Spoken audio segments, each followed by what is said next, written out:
In primetime news this evening, football great Pele is dead. Government moving ahead with plans to make Portmore the 15th parish.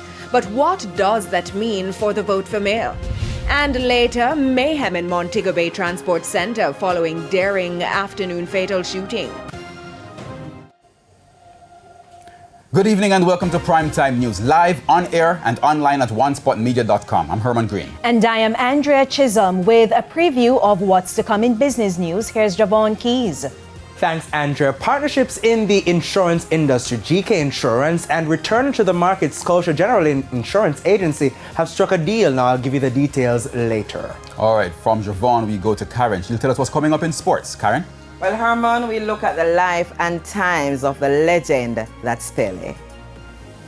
There's also sports commentary, E-Prime, and weather in this newscast. But before the break, the feedback question. Our question this evening: do you think Pele is the greatest footballer of all times? Give reasons for your answer. Share comments online, facebook.com/Television Jamaica, and tweet us at TelevisionJam1. Please stay with us. Primetime News returns after this break.